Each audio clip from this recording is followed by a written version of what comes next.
अस्सलाम वालेकुम students, my name is Abdullah Asghar Rajput and you guys are watching AK coaching centre. तो आज की वीडियो में हम लोग क्लास 10 का चैप्टर स्टार्ट करने जा रहे हैं और चैप्टर का नाम है हमारा थ्योरी ऑफ क्वाड्रेटिक इक्वेशन। सही है।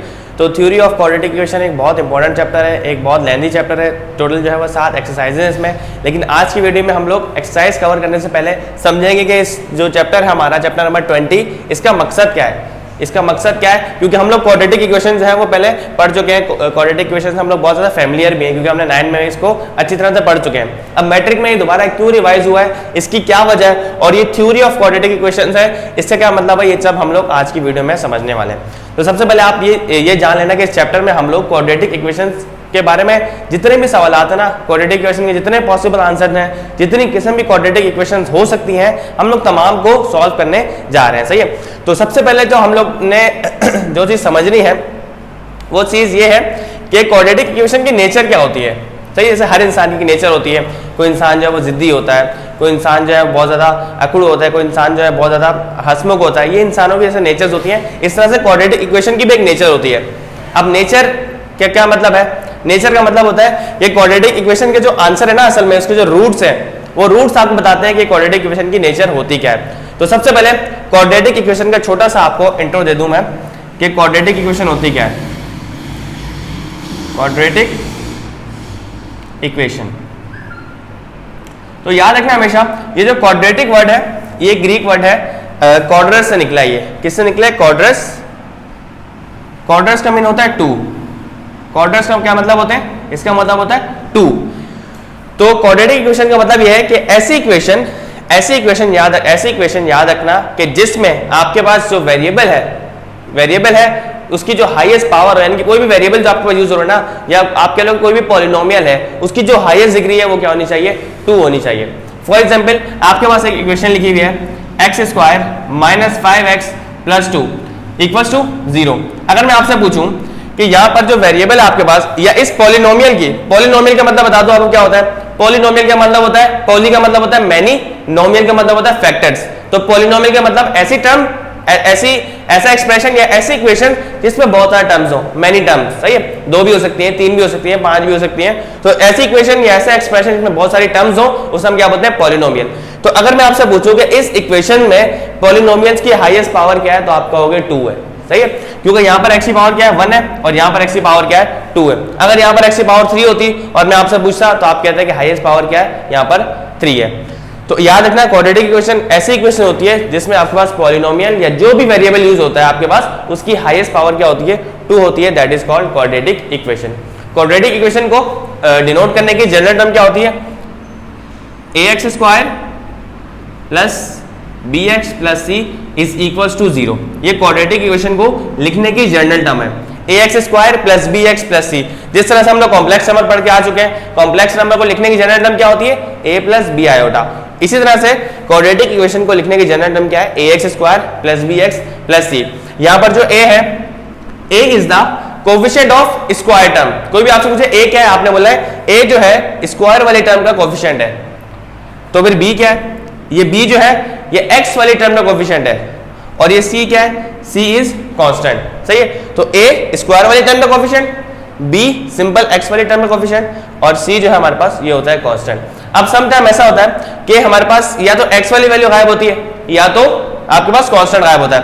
फॉर एग्जांपल आपके पास कोई ऐसी इक्वेशन है जहां पर ये नहीं है। अगर आपके पास सिंपली लिखा हुआ है x² + 2, तो स्टूडेंट समझते हैं कि ये क्वाड्रेटिक इक्वेशन नहीं है। लेकिन आप ये चीज हमेशा याद रखिएगा कि ऐसी भी इक्वेशन आपके पास अगर आए तो ये भी क्वाड्रेटिक इक्वेशन है, क्योंकि हाईएस्ट डिग्री क्या आपके पास? 2 है। आपके पास x वाली टर्म गायब है, तो इसको आप ऐसे लिख सकते हो x² + 0x + 2 = 0। ये कभी ऐसा भी हो सकता है कि आपके पास कांस्टेंट गायब हो, ऐसे लिखा हुआ हो x² - 5x = 0। तो ये भी क्या है? ये भी क्वाड्रेटिक इक्वेशन है और इसे हम लोग बोलते हैं प्योर क्वाड्रेटिक इक्वेशन। तो अगर आपके पास हो सकता है कांस्टेंट गायब हो सकता है कि x वाली टर्म गायब हो, तब भी वो क्वाड्रेटिक इक्वेशन ही रहती है। अब कुछ स्टूडेंट से सवाल करते हैं कि अगर स्क्वायर वाली टर्म गायब हो, तो भाई स्क्वायर वाली टर्म अगर गायब होगी तो क्वाड्रेटिक इक्वेशन होगी कैसे?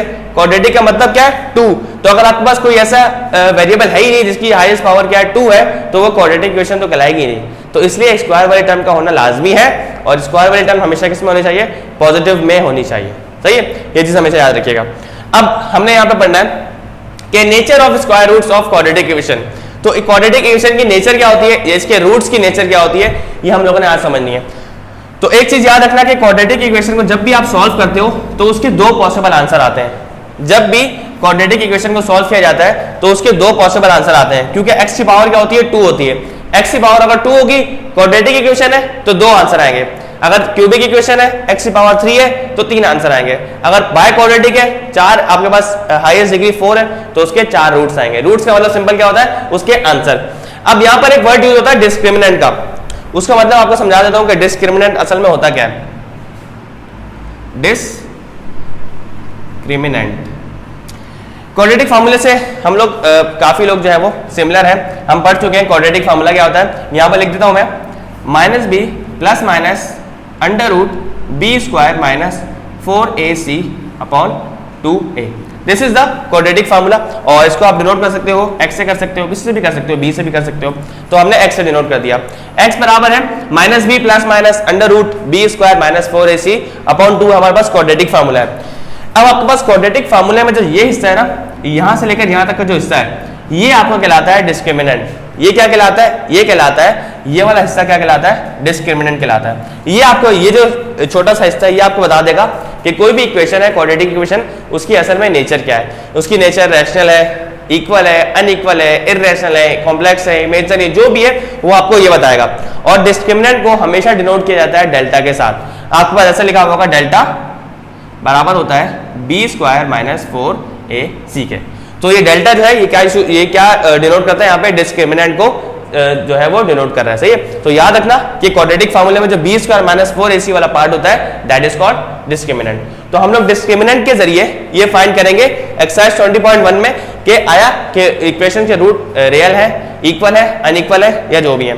तो पहले आपको मैं पॉइंट समझा देता हूँ, उसके बाद देन हम लोग एक्सरसाइज की तरफ मूव करेंगे। तो यहाँ पे पॉइंट्स मैंने लिखे हुए कि नेचर ऑफ रूट्स क्या होते हैं। सबसे पहला पॉइंट क्या है, सबसे पहला पॉइंट है इफ, अगर डेल्टा, डेल्टा बता चुका हूं क्या होता है, डेल्टा होता है डिस्क्रिमिनेंट। यहां पे लिखा हुआ भी है b square minus 4ac is greater than 0। आपके पास कभी भी ये वाला साइन आ जाए या ये वाला साइन आ जाए मैथ्स में, तो कभी भी ये नहीं बोलना कि ये ग्रेटर देन है या ये लेस देन है। ये आपको वैल्यू देख के पता चलता है। इस साइन को आप ग्रेटर देन भी बोल सकते हो और इस साइन को भी आप ग्रेटर बोल सकते हो। वो कैसे, अगर मेरे पास लिखा हुआ है यहाँ 5 है और यहाँ पर है 3, अगर मैं इसको ऐसे पढ़ूं कि 5 इज ग्रेटर देन 3, तो मैं गलत पढ़ा, बिल्कुल ठीक पढ़ा। अगर इसी को मैं ऐसे पढ़ूं कि 3 इज लेस देन 5, तो इसका मतलब जो वैल्यूज है ना, उनको देख के पता चलता है कि लेस देन कौन सा है, ग्रेटर देन कौन सा। सही है, तो आप पहले से ही नहीं बता सकते कि ये वाला साइन जो ग्रेटर है या कौन सा साइन जो है वो लेस देन है।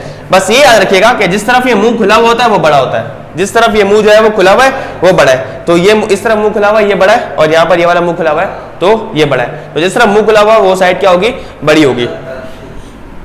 अब देखना यहाँ पे, if delta is equal to B square minus 4ac is greater than, मुंह यहाँ खुला हुआ है, इसका मतलब ये ग्रेटर है 0 से। अगर आपके पास, आप डिस्क्रिमिनेंट अप्लाई करो, कोई भी आपके पास इक्वेशन दी हुई है उस पे आप डिस्क्रिमिनेंट अप्लाई करो और आपके पास आंसर 0 से बड़ा आ जाए। 0 से बड़ा का मतलब क्या है, 1 आ जाए, 2 आ जाए, 3 आ जाए, 4 आ जाए, कोई भी नंबर आ जाए पॉजिटिव। 0 से बड़ा का मतलब क्या है, पॉजिटिव आ जाए, चाहे वो 1 हो, चाहे वो 2 हो, चाहे वो 3 हो, कोई भी नंबर हो 0 से बड़ा होना चाहिए। अगर आपके पास कोई भी ऐसा नंबर आ रहा है, इसका मतलब आपके जो रूट्स है वो क्या है, रियल एंड अनइक्वल।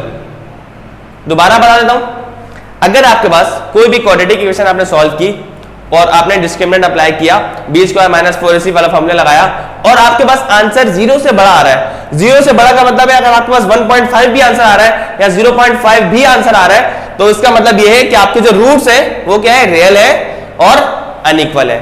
तो आप लिख दो कि आंसर में क्या, the roots are real and unequal. पहला पॉइंट समझ आ गया। पॉइंट नंबर 2 की तरफ मूव करते हैं। पॉइंट नंबर 2 है if delta is equal to B square minus 4ac is less than 0। अगर आपके पास, आपने फॉर्मूला लगाया बी स्क्वायर माइनस 4ac और आपका आंसर 0 से छोटा आया, 0 से छोटे का मतलब है आपका आंसर जो है वो नेगेटिव आया, -1, -2, -3, ये सारे क्या 0 से छोटे नंबर है। तो आपका आंसर अगर नेगेटिव में आएगा तो ऐसा रूट्स, ऐसे आंसर क्या होंगे, कॉम्प्लेक्स और इमेजिनरी। तो आप लिख सकते हो कि आपके जो रूट्स है वो नॉन रियल है, कॉम्प्लेक्स है या तो इमेजिनरी है। सही है, 0 से छोटे आने पर। अब पॉइंट नंबर 3 है हमारे पास, if delta is equal to B square minus 4ac is equal to 0। अगर आपका जो रूट्स है वो 0 के बराबर आ गया, आपका आंसर आपने सॉल्व किया, आपके पास आंसर आ गया 0 आ गया, तो आप क्या लिखोगे एंड में? आप लिखोगे hence the nature of roots is rational and equal. जब भी आंसर आपके पास 0 आता है तो आप बोलोगे ऐसे रूट्स क्या है, या तो रैशनल है या तो इक्वल है। रैशनल नंबर हम लोग पढ़ चुके हैं कि रैशनल नंबर क्या होते हैं, जिनको हम लोग P/Q की फॉर्म में लिख सकते हैं, और इरैशनल नंबर को हम लोग P/Q की फॉर्म में नहीं लिख सकते। तो आपका जो आंसर अगर 0 के बराबर आ रहा है तो आपके जो रूट्स होंगे वो क्या होंगे, इक्वल होंगे या तो रैशनल होंगे। चौथा पॉइंट क्या है, अगर आपके पास delta is equal to b square minus 4ac, आपका आंसर कोई परफेक्ट स्क्वायर आ गया। परफेक्ट स्क्वायर का मतलब है 4 is the perfect square of 2, 4 2 का परफेक्ट स्क्वायर है। आपके पास आंसर आ गया 49 7 का परफेक्ट स्क्वायर है। आपके पास आंसर आ गया 625 25 का परफेक्ट स्क्वायर है। तो आपके पास कोई भी ऐसा नंबर आया जो किसी का परफेक्ट स्क्वायर हो, यानी कि जो किसी का स्क्वायर हो, तो हम कहेंगे जो रूट्स है उसकी जो नेचर है वो क्या है, रैशनल है या अनइक्वल है। या तो रैशनल होगी या अनइक्वल होगी या इरैशनल होगी। अगर रैशनल और अनइक्वल नहीं है तो क्या होगी, इरैशनल होगी। सही है। तो ये 4 पॉइंट्स है, इन पॉइंट्स में मिटाऊंगा नहीं मैं, डायरेक्ट 20.1 स्टार्ट करेंगे और उनके क्वेश्चन जो हम लोग करेंगे, और जिनके जो क्वेश्चन है वो एमसीक्यूज पार्ट के लिए ज्यादा इंपॉर्टेंट है, बस आपने कॉन्सेप्ट पकड़ना है। तो स्टार्ट करते हैं एक्सरसाइज 20.1, और ये चीजें मैंने मिटाई नहीं है ताकि हम लोग इसके जब आंसर्स आएंगे तो हम लोग यहाँ पे मैच करके चेक कर सकते हैं कि हमारे पास जो आंसर्स आए, जो हमारे पास रूट्स आए वो क्या है। इनमें से हमारे पास 4 पॉइंट्स हैं, उन 4 पॉइंट में से एक ना एक तो लाजमी होगा यहाँ पे। सही है। तो स्टार्ट करते हैं पार्ट नंबर 1 से।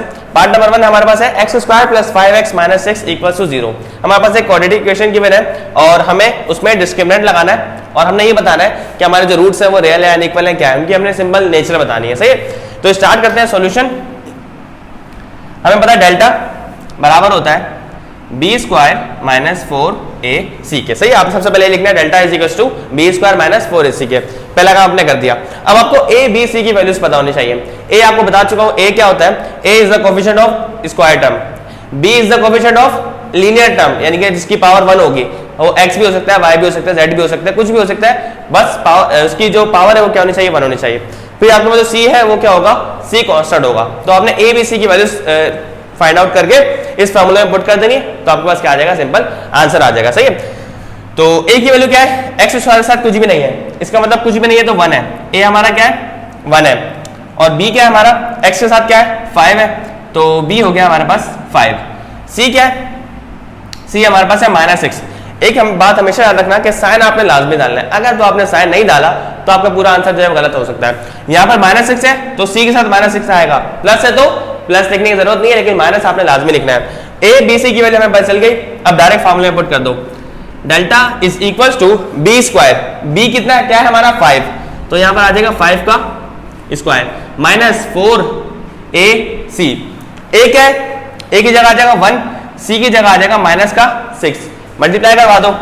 5 का स्क्वायर होता है 25, minus minus plus minus minus minus, यहां पर आ गया प्लस, 4 6 24, 25 है 24 प्लस करोगे आंसर आएगा 49, 25 प्लस 24 49। इसका मतलब आपका आंसर आ गया डेल्टा का 49।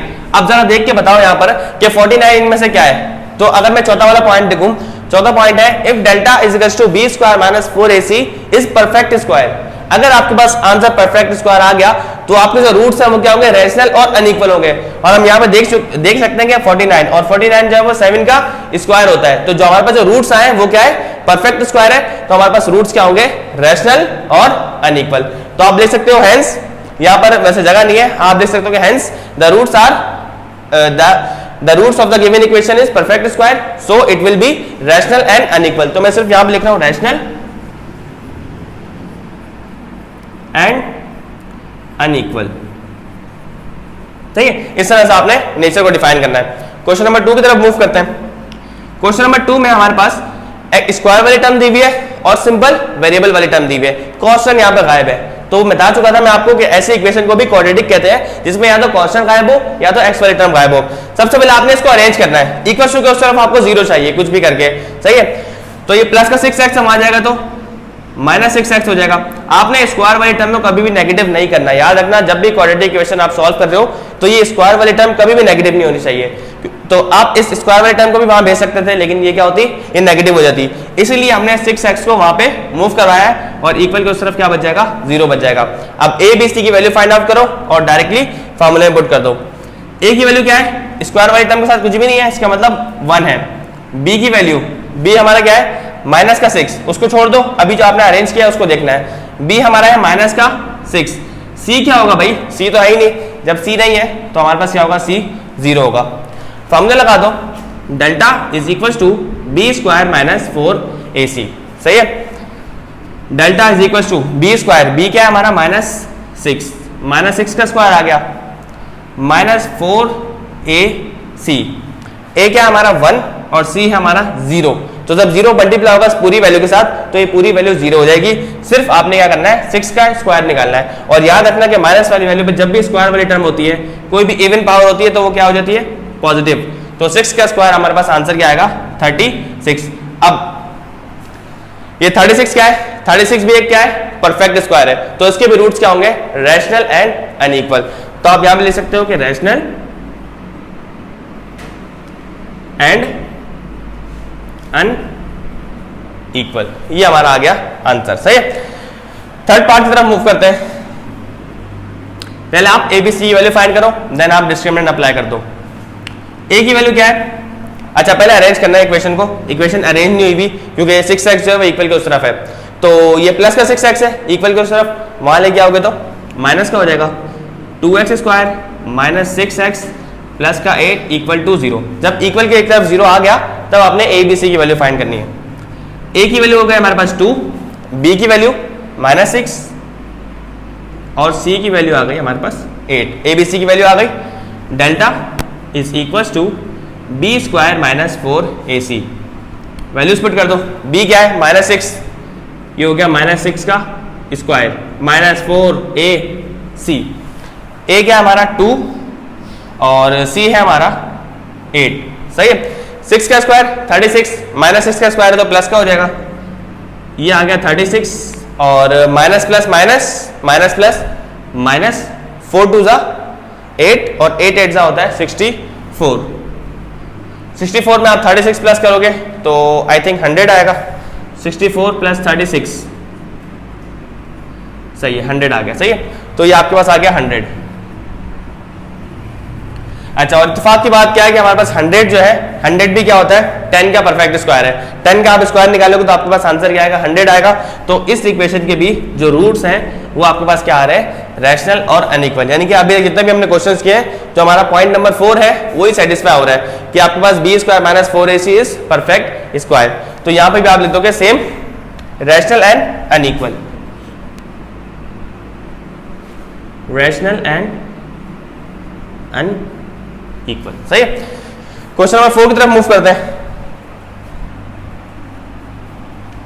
क्वेश्चन नंबर 4 में क्या है, क्वेश्चन नंबर 4 में हमें वैल्यूज आगे पीछे करके गिवन है, यानी कि स्क्वायर वाले टर्म को उन्होंने बाद में लिखा हुआ है, तो बाद में लिखा हुआ है कोई मसला नहीं है, सारे प्लस ही हो रहे हैं यहाँ पे इसमें, तो हम इसको अरेंज करके लिख देंगे। यानी कि आपके पास अगर लिखा हुआ है 2 + 5 + 7, तो आप 7 + 2 + 5 लिख दोगे तो कोई मसला नहीं है। तो आप इसको पहले अरेंज करके लिखो स्टैंडर्ड फॉर्म में, 9x² + 6x + 1 = 0। ये आपके पास बन गए स्टैंडर्ड फॉर्म, स्क्वायर वाली term, then single linear term, उसके बाद आपके पास आ गया कांस्टेंट। a की वैल्यू यहां पर है 9, b की वैल्यू है 6 और c की वैल्यू है 1। डेल्टा इज इक्वल टू, अब मैं डायरेक्ट अप्लाई कर रहा हूं, b square minus 4ac, b की वैल्यू क्या है 6, तो ये b स्क्वायर की जगह आ गया 6 का स्क्वायर माइनस 4ac। a की वैल्यू क्या आ रही है, ये है 9, यहां पर आ गया 9 और c की वैल्यू क्या है 1। तो 6 का स्क्वायर हो गया 36 माइनस 4 9 36 प्लस का 36 माइनस 36, दोनों क्या हो गए, कैंसिल। तो आपके पास इसके रूट्स जो है वो क्या आ रहे हैं, 0। अगर हम देखें तो 0 किस में आ रहे थे, 0 हमारे पास आ रहे हैं थर्ड में। If delta is equal to b square minus 4ac is equal to 0, तो आपके पास जो रूट्स होंगे वो क्या होंगे, रैशनल होंगे एंड इक्वल होंगे। तो हम यहां पे लिख सकते हैं कि rational and equal. Part number 5 जो है वो पार्ट नंबर 4 की तरह था, सिमिलर था बिल्कुल, तो वो आपका होमवर्क है। पार्ट नंबर 6 में आपको करवा रहा हूं। पार्ट नंबर 6 में क्या है हमारे पास कि x वाली टर्म इक्वल के एक तरफ दी हुई है और स्क्वायर वाली टर्म वहां पे दी हुई है, तो आपने बिल्कुल कंफ्यूज नहीं होना, आपने स्क्वायर वाले टर्म को हमेशा पॉजिटिव ही रखना है।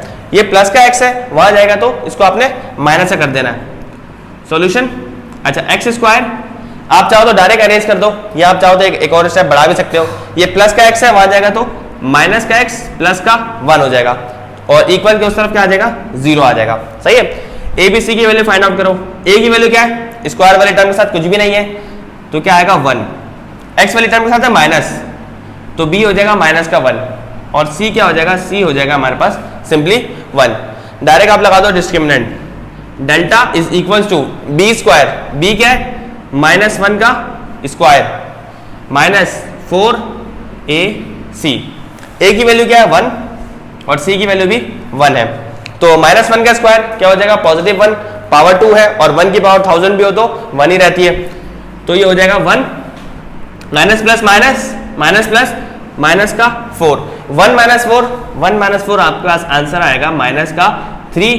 तो हमारे पास डेल्टा जो है वो आ रहा है नेगेटिव में, और नेगेटिव का मतलब है कि 0 से छोटा, तो आप ऐसे लिख सकते हो कि आपके पास जो डेल्टा है, hence delta is less than 0, delta जो है वो 0 से क्या है छोटा है, तो जब भी 0 से छोटा होगा डेल्टा तो आपके पास जो रूट्स होंगे उनकी नेचर क्या होगी, उनकी नेचर होगी कॉम्प्लेक्स इमेजनरी। यहां पर लिखा हुआ पार्ट नंबर 2 है, पॉइंट नंबर 2, नॉन रियल होंगे, इमेजनरी या तो कॉम्प्लेक्स होंगे, तो हम यहां पे इसकी नेचर लिख देते हैं, कॉम्प्लेक्स और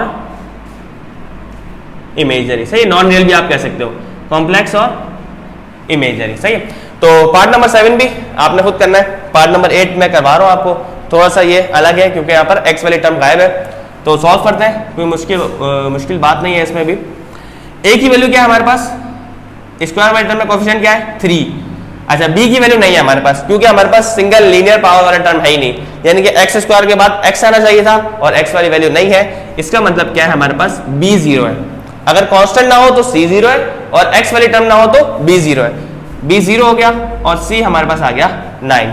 फॉर्मूला अप्लाई करेंगे, delta is equal to B square minus 4ac, सही है, बी स्क्वायर बी वाली टर्म है ही नहीं तो 0 का स्क्वायर माइनस 4ac, ए की वैल्यू क्या है 3 और सी की वैल्यू है 9, सही है, 0 का स्क्वायर 0 ही होगा, माइनस का माइनस, 4 3 जा 12 और 12 9 जा हो जाएगा हमारे पास 2 9 जा 18, 9 1 जा 9 प्लस 10 108, तो यहां पर आ गया माइनस का 108 और ये हो गया डेल्टा, सही है। अब डेल्टा का जो आंसर है वो हमारे पास आ रहा है माइनस का 108, और याद रखना कि जब भी आपके पास रूट जो है वो उसका आंसर नेगेटिव आए इसका मतलब वो क्या होता है कॉम्प्लेक्स और इमेजनरी। जो केस नंबर 6 का आंसर है वही हमारा पार्ट नंबर 8 का भी आंसर है कि डेल्टा इज लेस देन 0, तो आप यहां पे लिख सकते हो कि डेल्टा इज लेस देन 0, तो जब 0 से छोटा है तो आंसर क्या आएगा कॉम्प्लेक्स और इमेजिन, सही है। तो इसी के साथ 20.1 का पहला पार्ट हम लोगों ने कर लिया, इंट्रोडक्शन भी हमने ले लिया चैप्टर का, और पार्ट नंबर 1 भी हमारा कंप्लीट हो गया, टोटल 7 पार्ट है, और नेक्स्ट वीडियो में इंशाल्लाह हम लोग बाकी के पार्ट्स कवर करेंगे। तब तक के लिए अल्लाह हाफिज़।